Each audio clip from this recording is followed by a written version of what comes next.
আমাদের বাগানের অবস্থা একেবারে বেহাল হয়ে আছে, তাই কোদাল এবং দা নিয়ে নেমে পড়েছি ফুল ফ্যামিলি সহকারে বাগান পরিষ্কার করার জন্য। হ্যালো এভরিওয়ান, কেমন আছেন আপনারা সকলে? আমি তো আপনাদের ভালোবাসে বেশ ভালো আছি। তো দেখেন, আজকে আমাদের বাগানটি আমরা পরিষ্কার করব।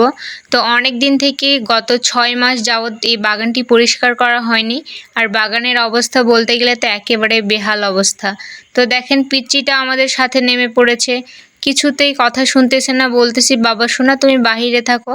না, এক কথা যে দিদি না, আমি তোমাদের সাথেই থাকবো। তো যাই হোক, পিচ্চিও আমাদের সাথে নেমে পড়ে এবং পিচ্চিকে আমি এই লতাগুলো কেটে বললাম যাও সোনা তুমি এগুলো বাইরে রেখে আসো। তো পিচ্চি আমার কথা মতো দেখো বাইরে এগুলো রেখে আসতেছে। আর কত গাঁদা ফুলের গাছ, আসলে এগুলো অনেক গাছ, তো এগুলো রাখবো না। যদি কারো লাগে তাহলে অবশ্যই আমার বাসায় এসে আপনারা নিয়ে যায়েন।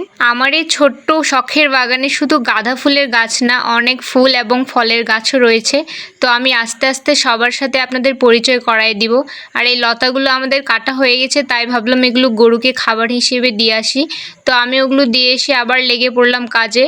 সাথে আমার মাও আছে, আমার বোনও আছে। তো যাই হোক, এই পেঁপে গাছকে এই লতা পাতাগুলো এমনভাবে আষ্টে পৃষ্ঠে ধরে আছে, ও শুধু চিল্লাইতেছে আর বলতেছে শোভা আপু তুমি আমাকে বাঁচাও।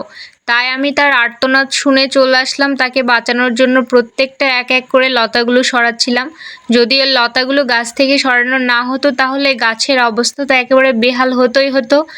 যে ফুলগুলো হয়েছে সেখানেও কোনো ফল আসতো না, তাই একেবারে সুন্দরভাবে এগুলো পরিষ্কার করে দিলাম। যাই হোক, এই পেঁপে গাছকে লতা পাতার হাত থেকে মুক্তি দিলাম এবং আসেন আমাদের আরও গাছের সাথে আপনাদের পরিচয় করাই দেই। আমাদের বাগানে যে গাছগুলো আছে সেগুলো হচ্ছে পেয়ারা, পেঁপে, মালটা, ড্রাগন, আতালেওয়া, লিচু, কলা, আমড়া, লেবু এবং আরও ইত্যাদি ইত্যাদি। তো যাই হোক, ওইগুলো বললাম না। তো দেখেন, আমার ছোট্ট ড্রাগন গাছে এই প্রথম ফল ধরেছে। বিশ্বাস করেন কি যে আনন্দ লাগছে, কত অপেক্ষার পর, দীর্ঘ 2 বছর অপেক্ষার পর আমার এই গাছে ফল ধরেছে। ভগবানের অশেষ কৃপায় আমার এই ছোট্ট ফলের বাগানে এই বছরই প্রথম ফল হয়েছে।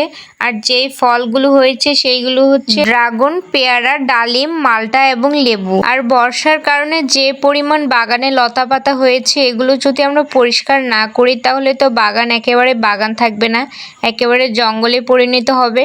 তো আমি এদিকে কোদাল দিয়ে করতেছিলাম। আসলে এইটা দেখে অনেকেই হয়তো বলতে পারেন মেয়ে মানুষ কোদাল দিয়ে কাজ করতে হয় না, তবে সত্যি কথা বলতে না, আমাদের পরিবারে আমার বাবা ছাড়া কোনো পুরুষ মানুষ নেই।